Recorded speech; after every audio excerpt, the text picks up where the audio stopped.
Hello everyone, आज हम पढ़ेंगे क्लास 10th की साइंस का तीसरा चैप्टर जिसका नाम है मेटल्स एंड नॉन मेटल्स। तो इस चैप्टर के हर एक कंसेप्ट को हम एनसीईआरटी के थ्रू विजुअल्स और एनिमेशन की हेल्प से काफ़ी शॉर्ट टाइम में कंप्लीट करेंगे।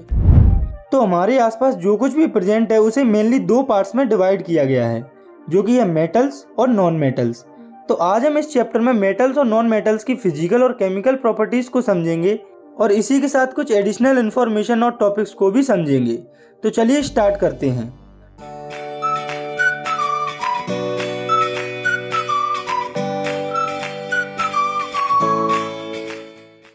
तो सबसे पहले हम समझते हैं फिजिकल प्रॉपर्टीज ऑफ मेटल को, यानी कि मेटल की फिजिकल प्रॉपर्टीज। तो जनरली मेटल्स जो है वो ओपेक और लक्सरस एलिमेंट होते हैं जो कि गुड कंडक्टर्स होते हैं हीट और इलेक्ट्रिसिटी के। तो हमने यहाँ पर देखा कि मेटल ओपेक और लक्सरस होते हैं। तो अब हम ये देखते हैं कि ये ओपेक और लक्सरस क्या होते हैं। तो ओपेक ऑब्जेक्ट्स वे ऑब्जेक्ट्स होते हैं जिनमें से लाइट पास आउट नहीं होती है, मतलब कि जिनमें से लाइट आर पार नहीं जा पाती है। तो आपने देखा होगा कि गोल्ड, सिल्वर, कॉपर, आयरन जो कि मेटल्स होते हैं, लाइट इन सबसे आर पार पास नहीं होती। वहीं पर लक्सरस का मतलब है शाइनी सरफेस। तो ज़्यादातर जो मेटल्स होते हैं उनकी सरफेस शाइनी होती है और इसी शाइनी सरफेस की वजह से मेटल्स जो है वो लाइट को रिफ्लेक्ट करते हैं और इसी के साथ मेटल्स जो है वो हीट और इलेक्ट्रिसिटी को भी अपने अंदर से अच्छे से कंडक्ट करता है। तो ये तो हो गई मेटल की डेफिनेशन। तो अब हम देखते हैं मेटल्स की सभी फिजिकल प्रॉपर्टीज़ को। तो यहाँ पर आपको ये याद रखना है कि मोस्टली सभी फिजिकल प्रॉपर्टीज़ में कुछ ना कुछ एक्सेप्शन होता है, तो आपको उस एक्सेप्शन को ध्यान से याद रखना है। तो मेटल्स की पहली फिजिकल प्रॉपर्टी है हार्डनेस। तो ज़्यादातर जो मेटल्स होते हैं वो काफ़ी हार्ड होते हैं, जैसे कि आयरन, कॉपर, सिल्वर। वहीं पर जो एल्कली मेटल्स होते हैं जैसे कि सोडियम, पोटेशियम, ये सब एक्सेप्शन होते हैं हार्डनेस के और ये सॉफ्ट होते हैं। और ये एल्कली मेटल्स जैसे कि सोडियम और पोटेशियम इतने सॉफ्ट होते हैं कि इन्हें हम नाइफ के द्वारा भी कट कर सकते हैं। इसके बाद हम देखते हैं फिजिकल प्रॉपर्टीज़ के दूसरे पैरामीटर को, जो कि है स्ट्रेंथ। तो ज़्यादातर जो मेटल्स होते हैं वो काफ़ी स्ट्रॉन्ग होते हैं, उनकी जो टेंसाइल स्ट्रेंथ होती है वो काफ़ी ज़्यादा होती है। तो टेंसाइल स्ट्रेंथ जो है वो मटेरियल लोड या रेजिस्टेंस सहने की कैपेसिटी को कहा जाता है, जिसमें कि वो परमानेंटली डैमेज ना हो। और मेटल की टेंसाइल स्ट्रेंथ की ज़्यादा होने की वजह से ही आपने देखा होगा कि जितने भी ब्रिजेस, बिल्डिंग्स होती हैं, इन सब में आयरन और कॉपर जैसे मेटल्स का यूज किया जाता है, क्योंकि ये काफ़ी स्ट्रॉन्ग होते हैं और इनकी टेंसाइल स्ट्रेंथ भी काफ़ी ज़्यादा होती है। लेकिन यहाँ पर भी कुछ एक्सेप्शन होते हैं, जैसे कि सोडियम और पोटेशियम, क्योंकि ये सॉफ्ट मेटल होते हैं। इसके बाद है स्टेट, यानी कि अवस्था, मतलब कि मेटल कितनी स्टेट में पाया जाता है। तो जो मेटल होता है वो सॉलिड स्टेट में पाया जाता है, कि मतलब कि जितने भी मेटल्स होते हैं वे सब सॉलिड स्टेट में पाए जाते हैं। लेकिन इसमें भी एक एक्सेप्शन होता है, जो कि है मरकरी। तो जो मरकरी होता है वो लिक्विड होता है रूम टेम्परेचर पर। इसके बाद अगला पैरामीटर है साउंड। तो जो मेटल्स होते हैं जब उन्हें हिट या रिंग किया जाता है तब वे साउंड प्रोड्यूस करते हैं और वे सोनोरस होते हैं। और मेटल्स में से जो साउंड प्रोड्यूस होता है उसे मेटालिक साउंड कहा जाता है। यही कारण है कि म्यूजिकल इंस्ट्रूमेंट्स को बनाने में मेटल वायर्स का यूज होता है और वेल्स वगैरह भी जो होती हैं वो भी इसी वजह से मेटल से बनती हैं। इसके बाद है कंडक्शन। तो जो मेटल्स होते हैं वो गुड कंडक्टर होते हैं हीट और इलेक्ट्रिसिटी के, इसीलिए जो इलेक्ट्रिक वायर्स होते हैं वो कॉपर और एल्यूमिनियम से मिलकर बने होते हैं। तो अब आप कहेंगे कि वायर तो प्लास्टिक के होते हैं, तो एक्चुअली ऐसा नहीं होता। वायर जो होते हैं जिससे कि करंट पास होता है वो मेटल का होता है। उसके ऊपर इंसुलिन के लिए इलेक्ट्रिक शॉक से बचने के लिए प्लास्टिक की कोटिंग की जाती है। ऐसे ही हमारे जो यूटेंसिल्स यानी कि बर्तन होते हैं वे सब मेटल से मिलकर बने होते हैं, क्योंकि उनमें से हीट सही से कंडक्ट होती है। इसके बाद अगली प्रॉपर्टी है मेलिएबिलिटी। तो मेटल्स जो है वो मेलिएबल होते हैं। मेलिएबल का मतलब जब इन्हें बीट किया जाता है या पीटा जाता है तब ये पतली शीट्स में कन्वर्ट हो जाते हैं। और मेटल की इसी प्रॉपर्टी की वजह से जो आयरन होता है वो बड़ी बड़ी शिप्स को बनाने में यूज किया जाता है। इसके बाद है डक्टिलिटी। तो ये मेटल की एक प्रॉपर्टी होती है जिसमें कि मेटल को एक वायर में कन्वर्ट किया जाता है और इसी वजह से जो वायर्स होते हैं वो मेटल्स के बने होते हैं।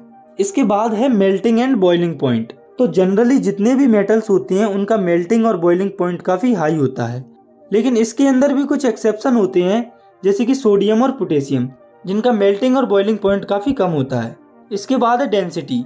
तो मेटल्स की जो डेंसिटी होती है वो काफ़ी हाई होती है। और अब आखिरी है इनका कलर। तो आपने देखा होगा कि मेटल्स का कलर मोस्टली ग्रे होता है, लेकिन इसमें भी कुछ एक्सेप्शन होते हैं, जो कि है गोल्ड एंड कॉपर। तो अब यहाँ पर हम मेटल्स की फिजिकल प्रॉपर्टीज़ को देख चुके हैं। इसके बाद हम देखेंगे नॉन मेटल्स की फिजिकल प्रॉपर्टीज़ को। तो मेटल्स की फिजिकल प्रॉपर्टीज़ को समझने के बाद नॉन मेटल्स की फिजिकल प्रॉपर्टीज़ को समझना काफ़ी आसान हो जाता है, क्योंकि नॉन मेटल्स की फिजिकल प्रॉपर्टीज़ मेटल्स की बिल्कुल अपोजिट होती हैं। तो पहले हम देखते हैं नॉन मेटल्स की हार्डनेस को। तो जनरली जो नॉन मेटल्स होते हैं वो मोस्टली काफ़ी सॉफ्ट होते हैं, लेकिन इसमें भी एक एक्सेप्शन होता है जो कि है डायमंड, जो कि काफ़ी हार्ड होता है। तो डायमंड जो है वो हमारी अर्थ पर प्रेजेंट हार्डेस्ट सब्सटेंस है। तो आपको यहाँ पर ये याद रखना है कि नॉन मेटल्स जनरली सॉफ्ट होते हैं, लेकिन जो हार्डेस्ट सब्सटेंस होता है अर्थ पर वो होता है डायमंड, जो कि एक नॉन मेटल होता है। इसके बाद है स्टेट। तो नॉन मेटल जो है वो तीनों स्टेट्स में पाए जाते हैं। फॉर एग्जाम्पल वुड जो कि सॉलिड स्टेट में पाई जाती है, ब्रोमीन जो कि लिक्विड स्टेट में पाई जाती है, ऑक्सीजन जो कि गैसियस स्टेट में पाई जाती है। इसके बाद है लक्सरसिटी। तो जो नॉन मेटल्स होते हैं उनकी मोस्टली डल अपीयरेंस होती है, यानी कि वे लक्सरस नहीं होते। लेकिन इसमें भी 2 एक्सेप्शन होते हैं, जो कि है डायमंड और आयोडीन, जिनकी सरफेस काफ़ी शाइनी होती है और ये लक्सरस होते हैं। तो आपको इन सभी एक्सेप्शन को ध्यान से याद रखना है। इसके बाद है अगला पैरामीटर जो कि है सोनोरिटी। तो जो नॉन मेटल्स होते हैं वो सोनोरस नहीं होते, यानी कि जब इन्हें हिट किया जाता है तब ये साउंड प्रोड्यूस नहीं करते। इसके बाद है कंडक्शन। तो जो नॉन मेटल्स होते हैं वो बैड कंडक्टर होते हैं हीट और इलेक्ट्रिसिटी के, यानी कि इनके थ्रू हीट और इलेक्ट्रिसिटी पास नहीं होती। लेकिन इसका एक एक्सेप्शन होता है जो कि है ग्रेफाइट, जो कि एक नॉन मेटल होते हुए भी इलेक्ट्रिसिटी को पास करता है। इसके बाद अगली फिजिकल प्रॉपर्टी है मेलिएबिलिटी एंड डक्टिलिटी। तो नॉन मेटल्स ना मेलिएबल होते हैं ना ही ये डक्टाइल होते हैं, इनकी जगह पर ये ब्रिटल होते हैं, यानी कि ऐसे सब्सटेंस होते हैं जो कि आसानी से टूट जाते हैं। इसके बाद हम जानते हैं इनकी मेल्टिंग एंड बॉइलिंग पॉइंट को और इनकी डेंसिटी को। तो जनरली नॉन मेटल्स की मेल्टिंग और बॉइलिंग पॉइंट कम होते हैं, लेकिन इसमें भी कुछ एक्सेप्शन है, जैसे कि डायमंड और ग्रेफाइट, जिनका मेल्टिंग और बॉइलिंग पॉइंट काफ़ी हाई होता है। इसी के साथ ज़्यादातर जो नॉन मेटल्स होते हैं इनकी डेंसिटी भी काफ़ी लो होती है। ऐसे ही जो नॉन मेटल्स होते हैं वो काफ़ी सारे कलर्स में प्रेजेंट होते हैं। तो चलिए मेटल्स और नॉन मेटल्स की फिजिकल प्रॉपर्टीज़ को देखने के बाद हम इनके ऊपर कुछ 1 वर्ड क्वेश्चंस को देखते हैं। तो आपका पहला क्वेश्चन है, which metal is liquid at room temperature, यानी कि कौन सा मेटल रूम टेम्परेचर पर लिक्विड स्टेट में होता है। आपका दूसरा क्वेश्चन है, which metal is the poorest conductor of heat. और आपका तीसरा क्वेश्चन है, which metal can be cut with a knife. और आपका चौथा क्वेश्चन है, which metal is the best conductor of electricity. तो इन चारों क्वेश्चन में पहले क्वेश्चन का आंसर है मरकरी, जो कि एक लिक्विड मेटल होता है। दूसरे क्वेश्चन का आंसर है लीड, जो कि पुअर कंडक्टर होता है हीट का। और तीसरे क्वेश्चन का आंसर है सोडियम, जो कि एक सॉफ्ट मेटल होता है और इसे नाइफ से भी कट किया जा सकता है। और ऐसे ही चौथे क्वेश्चन का आंसर है सिल्वर। तो सिल्वर जो है वो बेस्ट कंडक्टर होता है इलेक्ट्रिसिटी का। तो अब आप सोच रहे होंगे कि जब सिल्वर बेस्ट कंडक्टर होता है इलेक्ट्रिसिटी का, तो इलेक्ट्रिक वायर्स में मोस्टली कॉपर का यूज क्यों किया जाता है। तो ऐसा इसीलिए होता है क्योंकि जो सिल्वर होता है वो काफ़ी एक्सपेंसिव होता है। अगर इसका यूज इलेक्ट्रिक वायर्स में किया जाएगा तो वो काफ़ी एक्सपेंसिव पड़ जाएगा। तो मेटल्स और नॉन मेटल्स की फिजिकल प्रॉपर्टीज़ के बारे में हमें यहाँ पर बस इतना ही पढ़ना है। इसके बाद हम समझते हैं इनकी केमिकल प्रॉपर्टीज़ को। तो पहले हम बात करते हैं मेटल की केमिकल प्रॉपर्टीज़ की, जिसमें कि सबसे पहली है रिएक्शन विथ एयर। तो यहाँ पर एयर आपको ऑक्सीजन ही कंसीडर करना है। तो ज़्यादातर सभी जो मेटल्स होते हैं वे सब ऑक्सीजन के साथ रिएक्ट होकर मेटल ऑक्साइड फॉर्म करते हैं। Metal plus oxygen gives metal oxide. For example copper plus oxygen give copper oxide. तो अभी हमने देखा कि मेटल ऑक्सीजन के साथ मिलकर मेटल ऑक्साइड बनाता है। तो अब हम इन मेटल ऑक्साइड के बारे में थोड़ा सा जान लेते हैं। तो जो मेटल ऑक्साइड होते हैं वो मोस्टली बेसिक होते हैं नेचर में, लेकिन कुछ मेटल ऑक्साइड ऐसे भी होते हैं जो कि एसिड और बेस दोनों के साथ रिएक्ट करते हैं, और ऐसे मेटल ऑक्साइड को एम्फोटेरिक ऑक्साइड कहा जाता है। तो एम्फोटेरिक ऑक्साइड किसे कहते हैं ये आपको याद रखना है। इसके एग्जाम्पल हो जाएंगे aluminium oxide and copper oxide. जैसे कि आपको ये जो 2 रिएक्शन दिख रही हैं, जिसमें एक में एल्यूमिनियम ऑक्साइड जो है वो HCl उससे रिएक्ट करके सॉल्ट और वाटर बना रहा है, वहीं पर दूसरी रिएक्शन में एल्यूमिनियम ऑक्साइड बेस जो कि है NaOH उसके साथ रिएक्ट करके सॉल्ट और वाटर बना रहा है। तो ये जो एल्यूमिनियम ऑक्साइड है वो as a amphoteric oxide behave करता है, क्योंकि ये एसिड और बेस दोनों से रिएक्ट करता है। लेकिन यहाँ पर याद रखने वाली चीज़ ये है कि ये जो सभी मेटल्स होते हैं वे एक जैसे रिएक्ट नहीं करते ऑक्सीजन के साथ। अलग अलग मेटल्स अलग अलग तरीके से रिएक्ट करते हैं मेटल्स के साथ। जैसे कि जो सोडियम और पोटेशियम होते हैं वो काफ़ी जल्दी रिएक्ट करते हैं ऑक्सीजन के साथ। ये इतनी वाइग्रेसली रिएक्ट करते हैं ऑक्सीजन के साथ कि ये आग पकड़ लेते हैं अगर इन्हें खुले में रखा जाता है तो। और इसी आग से प्रिवेंशन के लिए सोडियम और पोटेशियम को केरोसिन ऑयल यानी कि मिट्टी के तेल में रखा जाता है, ऐसा इसीलिए होता है क्योंकि सोडियम और पोटेशियम मोस्ट रिएक्टिव मेटल्स होते हैं रिएक्टिविटी सीरीज में। तो रिएक्टिविटी सीरीज के बारे में हम आगे समझेंगे। तो ऐसे ही जो इनसे थोड़े से कम रिएक्टिव मेटल्स होते हैं जैसे कि मैग्नीशियम, एल्यूमिनियम, जिंक, लीड, वो सब ऑक्साइड की पतली लेयर से कवर होती है फर्दर ऑक्सीडेशन से प्रिवेंट होने के लिए। ऐसे ही जो आयरन होता है वो हीट करने पर बर्न नहीं होता। वहीं पर जो आयरन फिलिंग्स होती है यानी कि उसका पाउडर फॉर्म होता है वो काफ़ी तेज़ी से जलता है। तो आप सोच रहे होंगे कि यहाँ पर जलने की बात क्यों की गई। तो आपको ये याद रखना है कि बर्निंग या जलने की प्रोसेस ऑक्सीजन के कारण ही पॉसिबल हो पाती है। विदाउट ऑक्सीजन कंबस्शन की प्रोसेस पॉसिबल नहीं हो पाती है। और ऐसे ही जो कॉपर होता है वो बर्न नहीं होता, लेकिन जब इसे फर्दर ज़्यादा हीट किया जाता है तो इसकी अपर लेयर ब्लैक कोट हो जाती है ब्लैक कॉपर ऑक्साइड से। ऐसे ही गोल्ड और सिल्वर जो कि लीस्ट रिएक्टिव मेटल्स होते हैं वो ऑक्सीजन से रिएक्ट नहीं करते। इसी वजह से गोल्ड और सिल्वर को ज्वेलरी बनाने में यूज किया जाता है क्योंकि वे किसी भी चीज़ से रिएक्ट नहीं करते हैं, जिस वजह से वे खराब नहीं होते।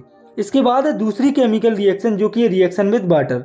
तो जब मेटल्स और वाटर की रिएक्शन होती है तो मेटल और वाटर मिलकर मेटल ऑक्साइड या मेटल हाइड्रोक्साइड बनाते हैं और साथ में हाइड्रोजन भी रिलीज होती है। तो जब मेटल और वाटर की रिएक्शन होती है तब इन दोनों में से एक चीज़ जरूर बनती है। लेकिन जब हाई रिएक्टिव मेटल जैसे कि सोडियम वाटर से रिएक्ट करते हैं तब मेटल हाइड्रोक्साइड फॉर्म होता है। पर जब लीस्ट रिएक्टिव मेटल वाटर से रिएक्ट करते हैं तब मेटल ऑक्साइड फॉर्म होती है।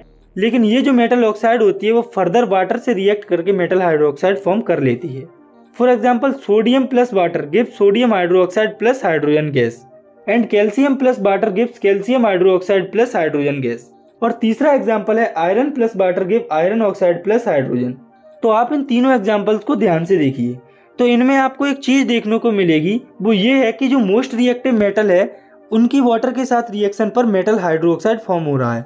वहीं पर जो लीस्ट रिएक्टिव मेटल है जैसे कि आयरन, उसकी वाटर के साथ रिएक्शन करने पर मेटल ऑक्साइड फॉर्म होता है जो कि फर्दर मेटल हाइड्रोक्साइड में कन्वर्ट हो जाता है। लेकिन यहाँ पर भी वही बात है जो पहले थी कि अलग अलग मेटल्स अलग अलग तरीके से वाटर से रिएक्ट करते हैं। जैसे कि सोडियम, पोटेशियम और कैल्शियम काफ़ी ज़्यादा रिएक्टिव मेटल्स होते हैं। ये इतने रिएक्टिव होते हैं कि ये कोल्ड वाटर से भी रिएक्ट कर लेते हैं। वहीं पर जो मैग्नीशियम होता है वो इनसे थोड़ा सा कम रिएक्टिव मेटल होता है, तो ये कोल्ड वाटर से रिएक्ट नहीं करता, ये हॉट वाटर से रिएक्ट करता है। वहीं पर जो और कम रिएक्टिव मेटल होते हैं जैसे कि एल्यूमिनियम, आयरन और जिंक, ये हॉट वाटर से भी रिएक्ट नहीं करते, बल्कि इसकी जगह ये स्टीम से रिएक्ट करते हैं। तो आपको पता है कि सोडियम और पोटेशियम सबसे ज़्यादा रिएक्टिव होते हैं, उनसे थोड़े से कम रिएक्टिव होते हैं कैल्शियम एंड मैग्नीशियम। तो जो कैल्शियम और मैग्नीशियम जब वाटर के साथ रिएक्ट करते हैं तो वे वाटर के सरफेस पर एज अ बबल फ्लोट करते हैं। वहीं पर जो हाइड्रोजन होता है वो सरफेस पर स्टिक रहता है। तो अब हम बात करते हैं लीस्ट रिएक्टिव मेटल्स की। तो जो लीस्ट रिएक्टिव मेटल्स होते हैं जैसे कि कॉपर, लीड, सिल्वर, गोल्ड, तो ये जो है वो वाटर से कैसे भी रिएक्ट नहीं करते। इसके बाद हमें देखना है मेटल्स की तीसरी केमिकल प्रॉपर्टी को जो कि है रिएक्शन विद एसिड्स। तो मेटल की एसिड के साथ रिएक्शन हम पिछले चैप्टर एसिड, बेस और सॉल्ट में देख चुके हैं। तो हम जानते हैं कि मेटल मोस्टली डाइल्यूट एसिड के साथ रिएक्शन करते हैं। तो मेटल्स डाइल्यूट एसिड के साथ रिएक्ट करके सॉल्ट और हाइड्रोजन फॉर्म करते हैं। For example iron plus hydrochloric acid gives ferric chloride plus hydrogen and aluminium plus hydrogen chloride gives aluminium chloride plus hydrogen. तो इन दोनों एग्जाम्पल में मेटल एसिड के साथ रिएक्ट करके सॉल्ट और वाटर फॉर्म करते हैं। तो अभी मैंने कहा था कि मेटल्स की जो रिएक्शन है वो डाइल्यूट एसिड के साथ होती है। तो अब आपके दिमाग में क्वेश्चन आया होगा कि मेटल्स की रिएक्शन कंसंट्रेटेड एसिड के साथ क्यों नहीं होती, सिर्फ डाइल्यूट एसिड के साथ ही क्यों होती है। तो ऐसा इसीलिए होता है क्योंकि मेटल्स की कंसंट्रेटेड एसिड के साथ रिएक्शन हाईली एक्सोथर्मिक हो सकती है जो कि डेंजरस हो सकती है। इसके बाद हम देखते हैं चौथी केमिकल प्रॉपर्टीज को जो कि reaction of metal with solution of other metal salt, यानी कि मेटल्स की रिएक्शन दूसरे मेटल सॉल्ट के साथ। तो जब मोर रिएक्टिव मेटल रिएक्ट करता है लेस रिएक्टिव मेटल के सॉल्ट के साथ तो मोर रिएक्टिव मेटल उसे डिस्प्लेस कर देता है उसके सॉल्ट सॉल्यूशन से। तो ये जो मेटल की केमिकल प्रॉपर्टी है इसके अंदर हमें डिस्प्लेसमेंट रिएक्शन देखने को मिलती है। For example Fe plus CuSO4 gives FeSO4 plus Cu। तो इस रिएक्शन में आयरन जो होता है वो कॉपर को डिस्प्लेस कर देता है क्योंकि आयरन जो है वो कॉपर से ज़्यादा रिएक्टिव होता है, इसीलिए वो कॉपर सल्फेट में से कॉपर को डिस्प्लेस कर देता है और फेलिक सल्फेट बना लेता है।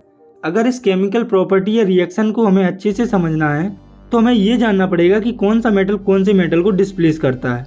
तो ये हम जान सकते हैं रिएक्टिविटी सीरीज की हेल्प से। तो अब हम समझते हैं रिएक्टिविटी सीरीज को। तो ये जो है वो मेटल्स की लिस्ट होती है जिसमें कि वो अरेंज होते हैं डिसेंडिंग ऑर्डर में उनकी रिएक्टिविटी के बेसिस पर। तो इस सीरीज में जो मोस्ट रिएक्टिव मेटल्स होते हैं उन्हें ऊपर रखा जाता है फिर कम रिएक्टिव मेटल्स को उनसे नीचे, फिर उनसे कम रिएक्टिव मेटल्स को रिएक्टिविटी सीरीज में और नीचे रखा जाता है। जैसे जैसे रिएक्टिविटी सीरीज नीचे जाती है वैसे वैसे मेटल्स की रिएक्टिविटी घटती जाती है, यानी कि रिएक्टिविटी सीरीज में जाने पर मेटल्स की रिएक्टिविटी कम हो जाती है। और जब रिएक्शन होती है तब मोर रिएक्टिव मेटल डिस्प्लेस कर देता है लेस रिएक्टिव मेटल को उसके सॉल्ट सॉल्यूशन से। इसके बाद अगली केमिकल प्रॉपर्टी है reaction of metal with non metals, यानी कि मेटल्स की रिएक्शन नॉन मेटल्स के साथ। तो मेटल्स और नॉन मेटल्स की आपस में रिएक्शन देखने से पहले हमें 4 इंपॉर्टेंट पॉइंट्स को देखना है, जिसमें कि पहला है reactivity of element is the tendency to attain a completely filled valence shell. इस पॉइंट में रिएक्टिविटी क्या होती है इसे समझाया गया है। तो किसी एलिमेंट, तो यहाँ पर एलिमेंट टर्म का यूज किया गया है, तो एलिमेंट्स में हम मेटल और नॉन मेटल दोनों को ही कंसीडर करके चलेंगे। तो रिएक्टिविटी होती है किसी एलिमेंट की टेंडेंसी उसके बैलेंस सेल को कम्प्लीटली फिल करने की। तो बैलेंस सेल होता है लास्ट सेल। तो चलो इस पॉइंट को अब हम समझते हैं कि एग्जाम्पल से, जैसे कि सोडियम, इसका एटॉमिक नंबर है 11। तो हम जानते हैं कि पहले सेल में 2 और दूसरे सेल में 8 इलेक्ट्रॉन होते हैं। तो सोडियम का इलेक्ट्रॉनिक कन्फिग्रेशन हो जाएगा 281। तो सोडियम 2 तरीके से बैलेंस सेल कन्फिग्रेशन अचीव कर सकता है, या तो वो अपने लास्ट सेल में 7 इलेक्ट्रॉन्स को गेन कर ले या फिर अपने 1 इलेक्ट्रॉन को लूज कर दे। तो 7 इलेक्ट्रॉन्स को लूज करने के लिए बहुत ही ज़्यादा एनर्जी लगेगी, जो कि देना वैसे तो प्रैक्टिकली पॉसिबल नहीं है। इसीलिए इस केस में सोडियम अपना ही 1 इलेक्ट्रॉन लूज कर देता है। तो कोई भी एलिमेंट जब इलेक्ट्रॉन लूज करता है तो उस पर पॉजिटिव साइन आता है, और जो एलिमेंट इलेक्ट्रॉन गेन करते हैं उन पर नेगेटिव साइन आता है। अगर आपको ये पॉइंट सही से समझ में आ गया है तो आने वाले पॉइंट्स तो आपको आसानी से समझ में आ जाएंगे। तो दूसरा पॉइंट है कि जो मेटल्स होते हैं वो इलेक्ट्रॉन्स को लूज करते हैं उसके बैलेंस सेल से और कैटायन फॉर्म करते हैं, और इन पर पॉजिटिव साइन आता है। फॉर एग्जाम्पल सोडियम, तो जो सोडियम होता है वो अपना 1 इलेक्ट्रॉन लूज करके कैटायन फॉर्म करता है और वो Na पॉजिटिव बन जाता है। ऐसे ही तीसरा पॉइंट है कि जो नॉन मेटल्स होते हैं वो इलेक्ट्रॉन्स को गेन करते हैं उनके बैलेंस सेल में और एनायन फॉर्म करते हैं, और इन पर नेगेटिव साइन आता है। फॉर एग्जाम्पल क्लोरीन, जो क्लोरीन होता है उसका एटॉमिक नंबर होता है 17 और इसका इलेक्ट्रॉनिक कन्फिग्रेशन होता है 287। तो ये जो है वो 2 तरीकों से बैलेंस सेल कन्फिग्रेशन अचीव कर सकता है, या तो ये अपने 7 इलेक्ट्रॉन्स को लूज कर दे या फिर ये 1 इलेक्ट्रॉन गेन कर ले। तो अब आप ही सोचिए कि क्लोरीन के लिए कौन सा स्टेप इजी रहेगा, 7 इलेक्ट्रॉन लूज करना या 1 इलेक्ट्रॉन गेन करना। तो ऑब्वियसली 1 इलेक्ट्रॉन गेन करना 7 इलेक्ट्रॉन लूज करने से इजी है, और वैसे भी 7 इलेक्ट्रॉन्स को लूज करना प्रैक्टिकली पॉसिबल नहीं है, इसीलिए क्लोरीन 1 इलेक्ट्रॉन को गेन करता है। तो अब आप सोचिए कि जब कोई एक एलिमेंट इलेक्ट्रॉन गेन या लूज करता है तो उसके साथ दूसरा एलिमेंट जरूर इलेक्ट्रॉन गेन या लूज करता है। जैसे कि जब कोई एक एलिमेंट इलेक्ट्रॉन लूज करेगा तो दूसरा एलिमेंट इलेक्ट्रॉन गेन करेगा। तो कहने का मतलब है कि इलेक्ट्रॉन्स का ट्रांसफर होता है 2 एलिमेंट्स के बीच में, और वे एलिमेंट होते हैं मेटल और नॉन मेटल। तो जो कंपाउंड इलेक्ट्रॉन्स के ट्रांसफर से फॉर्म होते हैं मेटल्स और नॉन मेटल्स के बीच में, उन्हें आयोनिक कंपाउंड्स या इलेक्ट्रोवैलेंट कंपाउंड्स कहा जाता है। तो अब हम देखते हैं आयोनिक कंपाउंड की फॉर्मेशन को। तो ये तो हम जानते हैं कि आयोनिक कंपाउंड मेटल और नॉन मेटल के कंबाइन होने से बनता है। For example NaCl, sodium chloride, जो कि एक आयोनिक कंपाउंड होता है और ये मेटल सोडियम और नॉन मेटल क्लोरीन से मिलकर बना होता है। तो इसकी फॉर्मेशन को समझने के लिए हम सोडियम और क्लोरीन को अलग अलग उनके इलेक्ट्रॉनिक कन्फिग्रेशन के साथ लिख लेंगे। तो सोडियम का एटॉमिक नंबर होता है 11, तो इसका इलेक्ट्रॉनिक कन्फिग्रेशन हो जाएगा 281। वहीं पर क्लोरीन का एटॉमिक नंबर होता है 17, तो इसका इलेक्ट्रॉनिक कन्फिग्रेशन हो जाएगा 287। तो अब आप ध्यान से देखिए, इन दोनों एलिमेंट्स के जो बैलेंस सेल हैं वो कम्प्लीटली फिल नहीं है। एक के बैलेंस सेल में 1 इलेक्ट्रॉन एक्स्ट्रा है, वहीं पर एक के बैलेंस सेल में 1 इलेक्ट्रॉन कम है। तो अगर सोडियम अपना 1 इलेक्ट्रॉन इस क्लोरीन को दे देता है तो दोनों एलिमेंट के बैलेंस सेल भर जाएंगे और एक अच्छा कंपाउंड फॉर्म हो जाएगा। इसीलिए जो सोडियम होता है वो अपना 1 इलेक्ट्रॉन लूज करके कैटायन फॉर्म करता है और उस पर पॉजिटिव साइन आ जाता है, और जो क्लोरीन होता है वो 1 इलेक्ट्रॉन गेन करता है और एनायन फॉर्म करता है और उस पर नेगेटिव साइन आ जाता है। इसे हम सिंपल इक्वेशन के फॉर्म में भी लिख सकते हैं, जैसे कि ये है सिंपल सोडियम Na, जिसका इलेक्ट्रॉनिक कन्फिग्रेशन है 281, लेकिन बैलेंस सेल कन्फिग्रेशन को अचीव करने के लिए ये अपना 1 इलेक्ट्रॉन लूज करेगा और उस पर पॉजिटिव चार्ज आ जाएगा। और ऐसे ही ये है क्लोरीन, तो इसका इलेक्ट्रॉनिक कन्फिग्रेशन है 287, और ये स्टेबल होने के लिए जो इलेक्ट्रॉन सोडियम ने लूज किया था वो ये गेन कर लेगा और सोडियम क्लोराइड या NaCl कंपाउंड फॉर्म हो जाता है। तो हमने आयोनिक कंपाउंड की डेफिनेशन और फॉर्मेशन को समझ लिया है। इसके बाद हम समझते हैं आयोनिक कंपाउंड की प्रॉपर्टीज को। तो आयोनिक कंपाउंड की पहली प्रॉपर्टी है उनके फिजिकल नेचर के बेसिस पर। तो जो आयोनिक कंपाउंड्स होते हैं वो सॉलिड्स होते हैं और हार्ड होते हैं, लेकिन ये जनरली ब्रिटल भी होते हैं। तो ये आयोनिक कंपाउंड्स हार्ड तो होते हैं, लेकिन इसके साथ साथ ये ब्रिटल भी होते हैं, यानी कि ये टूट भी जाते हैं। जैसे कि सॉल्ट NaCl, जो कि एक आयोनिक कंपाउंड होता है, वो भी काफ़ी हार्ड रॉक के फॉर्म में प्रेजेंट होता है, लेकिन वो भी छोटे छोटे पार्ट्स में लेटर ब्रेक हो जाता है। इससे हमें पता चलता है कि आयोनिक कंपाउंड हार्ड होने के साथ साथ ब्रिटल भी होते हैं। आयोनिक कंपाउंड्स की दूसरी प्रॉपर्टी है मेल्टिंग और बॉइलिंग पॉइंट। तो जो आयोनिक कंपाउंड्स होते हैं उनके मेल्टिंग और बॉइलिंग पॉइंट काफ़ी हाई होते हैं। फॉर एग्जाम्पल जो NaCl होता है उसका मेल्टिंग पॉइंट होता है 800 डिग्री सेल्सियस और बॉइलिंग पॉइंट होता है 1465 डिग्री सेल्सियस। और इन कंपाउंड्स की तीसरी प्रॉपर्टी है सोल्युबिलिटी। तो ये कंपाउंड सोल्यूबल होते हैं वाटर में, लेकिन ये केरोसिन, पेट्रोल आदि में सोल्यूबल नहीं होते। और आयोनिक कंपाउंड्स की चौथी प्रॉपर्टी है कंडक्शन ऑफ इलेक्ट्रिसिटी। तो आयोनिक कंपाउंड इलेक्ट्रिसिटी को कंडक्ट करते हैं मोल्टन स्टेट और सॉल्यूशन फॉर्म में, लेकिन इस सॉलिड स्टेट में एज अ इंसुलेटर बिहेव करते हैं, यानी कि ये सॉलिड स्टेट में इलेक्ट्रिसिटी को कंडक्ट नहीं करते हैं। इसके बाद हमें समझना है इस चैप्टर के अगले टॉपिक को, जो कि अकरेंस ऑफ मेटल, यानी कि मेटल्स की उत्पत्ति, मेटल कहाँ से अराइज होते हैं। तो ये एक वास्ट प्रोसेस होती है। इसको सही से समझने के लिए हमें कुछ इंपॉर्टेंट टर्म्स को समझना पड़ेगा, जिसमें कि पहला है मिनरल। तो ऐसे एलिमेंट या कंपाउंड जो कि नेचुरली प्रेजेंट होते हैं अर्थ क्रस्ट में, उन्हें मिनरल्स कहा जाता है। और ऐसे ही दूसरा टर्म है ओर्स।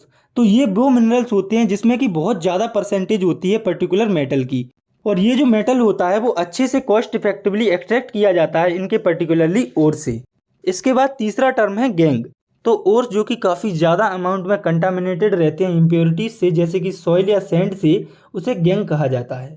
तो हम अपने आसपास जितने भी मेटल्स देखते हैं या जिन्हें हम यूज़ में लेते हैं, वो हमें डायरेक्टली ऐसे नहीं मिलते हैं। इनके भी कुछ प्रोसीड्यूर होते हैं। जैसे कि मेटल हमें मिनरल से ओर के फॉर्म में मिलता है, फिर हम इस ओर से मेटल को एक्सट्रैक्ट करते हैं। तो अब हमें extraction of metal from ores की प्रोसेस को देखना है। तो ये प्रोसेस 3 स्टेप्स में कंप्लीट होती है, जिसमें कि पहला स्टेप है इनरिचमेंट ऑफ ओर्स, दूसरा है एक्सट्रैक्शन ऑफ मेटल्स और तीसरा है रिफाइनिंग ऑफ मेटल्स। तो अर्थ क्रस्ट से जो मिनरल या मेटल हमें मिलते हैं वो प्योर फॉर्म में नहीं होते, बल्कि वो हमें मिलते हैं ओर्स प्लस गैंग के फॉर्म में।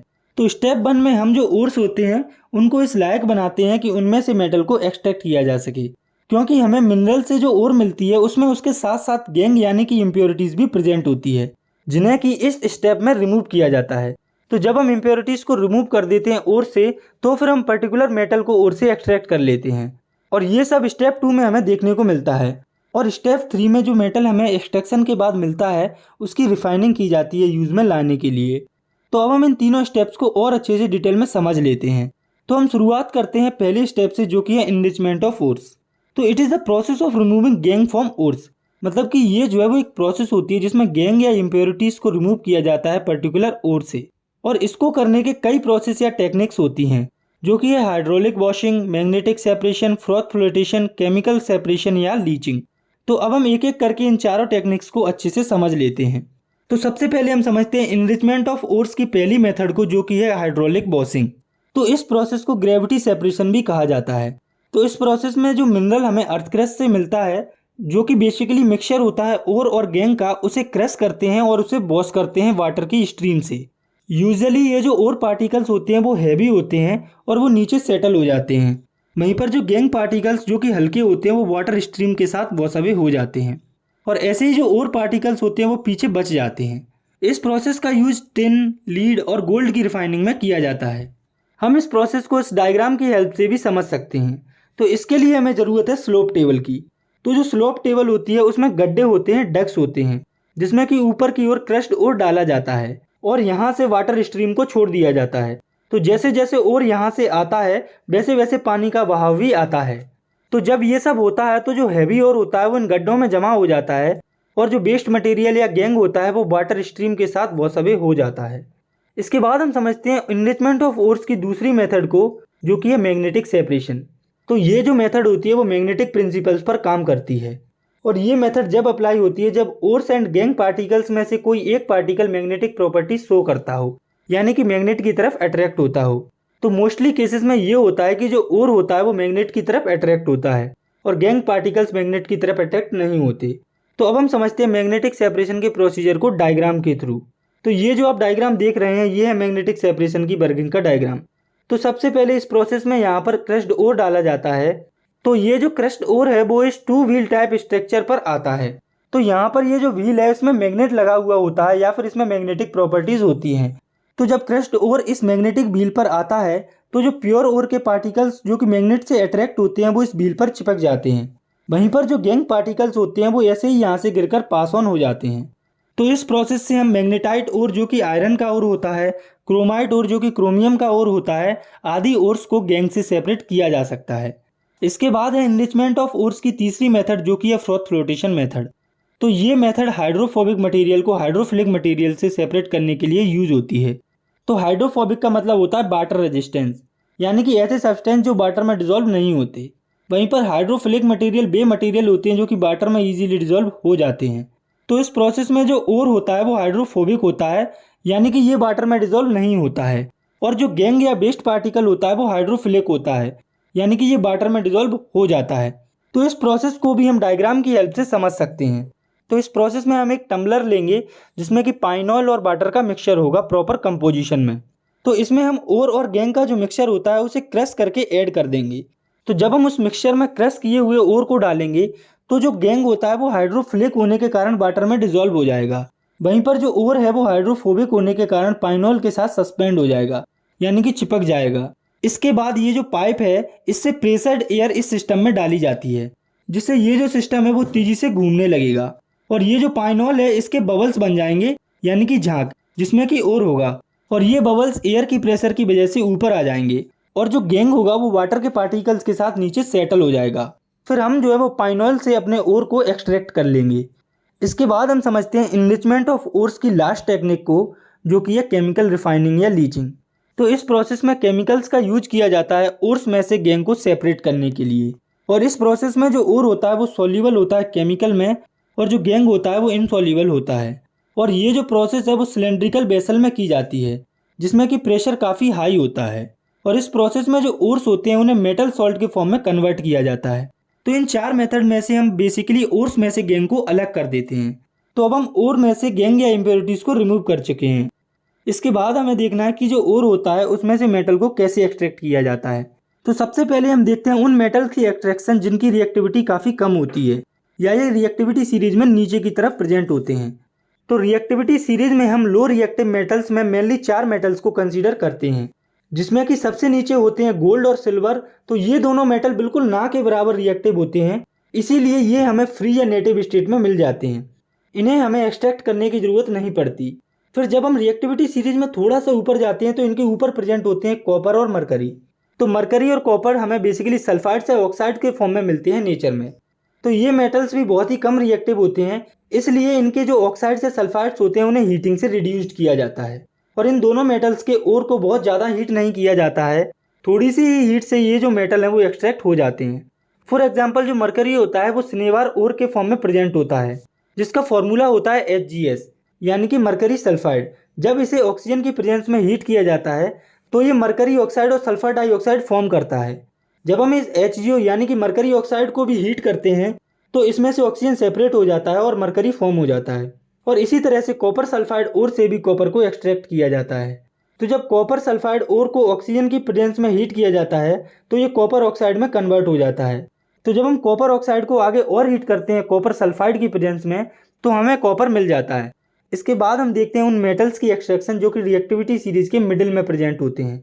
तो रिएक्टिविटी सीरीज के मिडिल में मेनली 3 मेटल्स होते हैं, जो कि हैं जिंक, आयरन और लीड।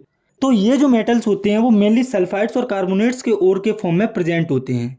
और ये सल्फाइड्स या कार्बोनेट्स के जो ओर होते हैं उनसे मेटल को डायरेक्टली एक्सट्रैक्ट करना काफ़ी डिफिकल्ट होता है, इसीलिए पहले ये जो ओर होता है इसे मेटल ऑक्साइड के फॉर्म में कन्वर्ट किया जाता है। तो मेटल सल्फाइड की जो मेटल ऑक्साइड में कन्वर्ट होने की प्रोसेस है उसे कहते हैं रोस्टिंग। तो इस प्रोसेस में बेसिकली जो सल्फाइड ओर होती है उसे ऑक्सीजन की प्रेजेंस में काफ़ी स्ट्रांगली हीट करके मेटल ऑक्साइड में कन्वर्ट किया जाता है। फॉर एग्जांपल जिंक सल्फाइड को, जो कि जिंक और सल्फाइड का ओर होता है। तो जब जिंक सल्फाइड के ओर को हीट किया जाता है ऑक्सीजन की प्रेजेंस में हाई टेम्परेचर पर तो ये सल्फाइड और ऑक्साइड में कन्वर्ट हो जाता है और जिंक ऑक्साइड बन जाता है और साथ में सल्फर डाइऑक्साइड गैस भी निकलती है। तो ये तो हुआ सल्फाइड ओर का कन्वर्जन मेटल ऑक्साइड में। इसके बाद अब हम देखते हैं कार्बोनेट्स ओर का कन्वर्जन मेटल ऑक्साइड में। तो कार्बोनेट्स ओर के मेटल ऑक्साइड में कन्वर्ट होने की जो प्रोसेस है उसे कैल्सिनेशन कहा जाता है। तो इस प्रोसेस में कार्बोनेट्स की ओर को स्ट्रांगली हीट किया जाता है ऑक्सीजन की एब्सेंस में या फिर लिमिटेड ऑक्सीजन की प्रेजेंस में। फॉर एग्जांपल, जब जिंक कार्बोनेट को ऑक्सीजन की एब्सेंस में हीट किया जाता है हाई टेम्परेचर पर, तब जिंक ऑक्साइड और कार्बन डाइऑक्साइड फॉर्म हो जाती है। तो हम जो है सल्फाइड्स और कार्बोनेट्स के ओर को रोस्टिंग और कैल्सिनेशन की प्रोसेस से कन्वर्ट करते हैं। रोस्टिंग सल्फाइड्स की ओर को कन्वर्ट करता है और कैल्सिनेशन कार्बोनेट्स की ओर को। तो अब हमें ये देखना है कि इन ओर्स के मेटल ऑक्साइड में कन्वर्ट होने के बाद ये मेटल्स में कैसे रिड्यूस होती हैं।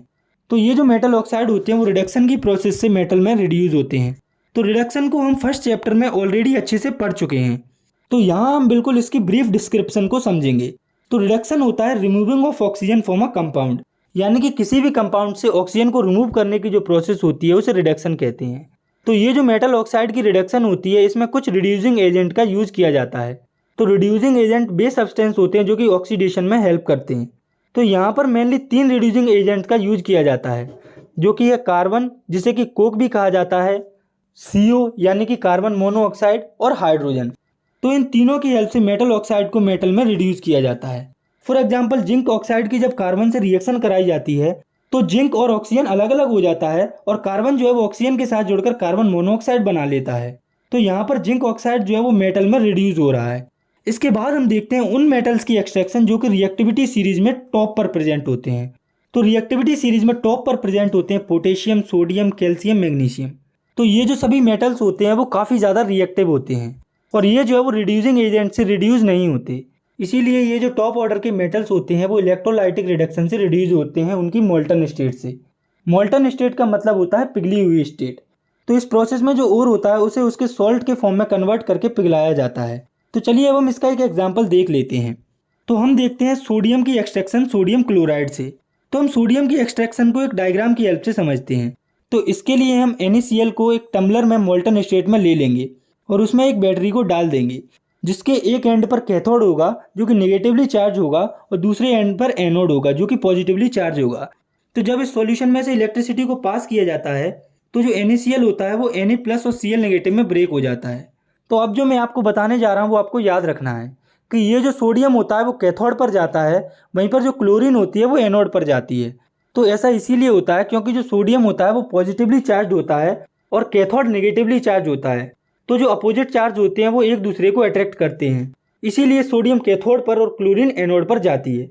तो रिएक्टिविटी सीरीज के तीनों लो, मिडिल और हाई रिएक्टिव मेटल्स की एक्सट्रैक्शन को देखने के बाद अब हम समझते हैं स्टेप 3 को, जो कि है रिफाइनिंग ऑफ मेटल। तो मेटल्स की रिफाइनिंग के लिए बेसिकली इलेक्ट्रोलाइसिस प्रोसेस का यूज किया जाता है। तो इस प्रोसेस में एक टम्बलर लिया जाता है जिसमें कि 2 रॉड डाली जाती हैं, जिसमें कि एक होती है कैथोड की जो कि प्योर मेटल से मिलकर बनी होती है और दूसरी होती है एनोड की, यानी कि उस मेटल की जिससे हमें प्योर मेटल को रिफाइन करना है।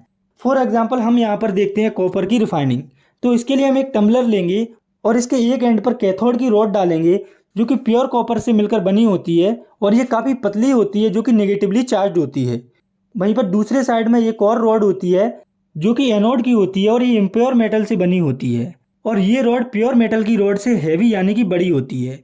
और ये जो टम्बलर है जिसमें कि दोनों रॉड प्लेस की गई हैं, ये कॉपर सल्फेट के सॉल्यूशन से भरा होता है। तो यहाँ पर आपको ये याद रखना है कि जिस मेटल को हम एक्सट्रैक्ट करते हैं हम उस टम्बलर को उसी मेटल के सल्फेट के सॉल्यूशन से भर देते हैं। तो जब ये सब सही से सेटअप हो जाएंगे तो यहाँ पर जो कैथोड और एनोड के बीच में जो स्विच प्रेजेंट होता है उसे ऑन कर दिया जाता है। तो जब ये स्विच ऑन हो जाता है तो इस सॉल्यूशन में से इलेक्ट्रिसिटी पास होने लगती है। तो जब इस सॉल्यूशन से इलेक्ट्रिसिटी पास होती है तो ये जो एनोड पर कॉपर होता है वो कन्वर्ट हो जाता है या ब्रेक हो जाता है Cu2 पॉजिटिव में। तो इसकी जो बैलेंसी हो जाती है वो हो जाती है 2 पॉजिटिव।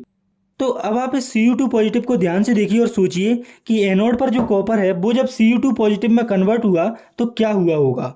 तो हम जानते हैं कि किसी भी मेटल पर पॉजिटिव चार्ज तभी आता है जब वो इलेक्ट्रॉन्स को लूज करता है। तो यहाँ पर कॉपर जो है वो 2 इलेक्ट्रॉन्स को लूज करता है। तो यहाँ पर जो Cu2 पॉजिटिव रिलीज हुआ है वो रिलीज होने के बाद इस टम्बलर में आ जाएगा जिसमें कि कॉपर सल्फेट सॉल्यूशन भरा होता है और इसमें डिसॉल्व हो जाता है। और जो हमारा जो कॉपर सल्फेट सॉल्यूशन है इसमें पहले से ही जो कॉपर होता है वो कैथोड पर चिपकने लगता है। और जब ये प्रोसेस कंटिन्यू चलती रहती है तो एनोड पर से Cu2 पॉजिटिव लूज होने के कारण ये जो रॉड है वो पतली होती जाती है और कैथोड वाली रॉड है वो स्ट्रॉन्ग या हैवी होती जाती है। तो इस प्रोसेस में बेसिकली होता क्या है, तो सबसे पहले जब इस सॉल्यूशन के सिस्टम से करंट पास किया जाता है जिसमें कि एनोड पर जो इम्प्योर मेटल होता है वो इलेक्ट्रोलाइट में डिसॉल्व हो जाता है और जब इम्प्योर मेटल इलेक्ट्रोलाइट में डिजोल्व हो जाता है तो उतना ही अमाउंट में प्योर मेटल कैथोड पर डिपॉजिट हो जाता है। और इस प्रोसेस में जो इम्प्योरिटीज़ होती हैं वो एनोड के नीचे सेटल हो जाती हैं, जिसे हम एनोड मड भी कहते हैं। तो अब हम देखते हैं कि इस प्रोसेस के दौरान हमें क्या रिएक्शन देखने को मिलती हैं। तो इस प्रोसेस में जो एनोड पर Cu है वो कन्वर्ट हो जाता है Cu2 पॉजिटिव में। तो हम इस रिएक्शन को लिख लेते हैं, Cu gives Cu2 positive plus 2 electron. वहीं पर ये जो 2 इलेक्ट्रॉन होते हैं वो यहाँ से ट्रेवल करते हुए कैथोड में पहुँच जाते हैं और Cu2 पॉजिटिव के इलेक्ट्रोलाइट में डिजोल्व होने के बाद कैथोड पर ये रिएक्शन होती है जो कि Cu2 positive plus 2 electron gives Cu। तो ये रिएक्शन हमें कॉपर मेटल की रिफाइनिंग में देखने को मिलती है। तो ये जो है वो थोड़ा सा कॉम्प्लिकेटेड टॉपिक था। अगर आपका कंसेप्ट एक बार में क्लियर नहीं हुआ है तो आप दोबारा इसी टॉपिक पर जाकर वीडियो को देख सकते हैं। इसके बाद हम समझते हैं इस चैप्टर के अगले और आखिरी टॉपिक को, जो कि है कोरोजन। तो कोरोजन के बारे में हम चैप्टर फर्स्ट में पहले ही पढ़ चुके हैं, जिसे कि हम एक बार फिर से समझते हैं। तो जब कोई मेटल मॉइस्ट एयर के कांटेक्ट में आता है लंबे समय तक, तब वो कोरोड होने लगता है, यानी कि गलने लगता है, और इस प्रोसेस को कोरोजन कहा जाता है। इसके कुछ एग्जाम्पल्स हो जाएंगे, जैसे कि जब सिल्वर लंबे समय तक मॉइस्ट एयर के कांटेक्ट में रहती है तो वो ब्लैक होने लगती है। ऐसे ही जब कॉपर भी जब लंबे समय तक मॉइस्ट कार्बन डाइऑक्साइड के कांटेक्ट में आता है तो उसके ऊपर भी ग्रीन कलर की कॉपर कार्बोनेट की लेयर फॉर्म हो जाती है। एग्जैक्टली इसी तरीके से जब आयरन भी लंबे समय तक मॉइस्ट एयर के कांटेक्ट में रहता है तो उस पर भी ब्राउन सब्सटेंस की लेयर बन जाती है और वो कोरोइड हो जाता है। तो आयरन के केस में जो कोरोजन होता है उसे रस्टिंग कहा जाता है। तो इन तीनों एग्जाम्पल से हमें एक बात पता चलती है कि जो कोरोजन होता है वो मॉइस्ट एयर या मॉइस्चर के कारण ही होता है। तो अब हम देखते हैं कि हम मेटल्स को कोरोजन से कैसे प्रिवेंट कर सकते हैं। तो कोरोजन से हम मेटल को बेसिकली 4 मेथड से प्रिवेंट कर सकते हैं, जिसमें कि पहली है पेंटिंग। तो इसमें जो मेटल होता है उसे पेंट किया जाता है जिससे वो डायरेक्टली मॉइस्चर के कॉन्टैक्ट में नहीं आता है। और दूसरी मेथड है ग्रीसिंग। इस मेथड में मेटल की आउटर सरफेस पर ग्रीस लगाया जाता है जिससे वो डायरेक्टली एयर, वाटर या मॉइस्चर के कांटेक्ट में नहीं आते हैं। इन दोनों मेथड्स का यूज मेनली आयरन को कोरोजन या रस्टिंग से प्रिवेंट करने के लिए किया जाता है।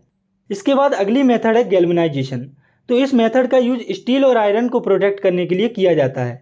तो इस मेथड में आयरन या स्टील के ऊपर जिंक की एक लेयर कोट की जाती है, यानी कि चढ़ाई जाती है, जो कि उसे कोरोजन से प्रिवेंट करती है। इसके बाद है कोरोजन से प्रिवेंशन की चौथी मेथड, जो कि है मेकिंग अलॉयज। तो अलॉयज होते हैं होमोजीनियस मिक्सचर 2 या 2 से ज़्यादा मेटल्स के या फिर मेटल और नॉन मेटल्स के। तो अलॉयज जो है वो बेसिकली कोरोजन को प्रिवेंट करते हैं मेटल्स में। फॉर एग्जांपल स्टील, जो कि अलॉय होता है आयरन, निकल और क्रोमियम का। ब्रास, जो कि अलॉय होता है कॉपर और जिंक का। ब्रोंज, जो कि अलॉय होता है कॉपर और टिन का। तो मोस्टली जो सभी अलॉयज होते हैं वो मेटल्स को मोस्टली कोरोजन से प्रिवेंट करते हैं। तो इसी के साथ हमारा ये जो चैप्टर वो यहाँ पर ख़त्म होता है।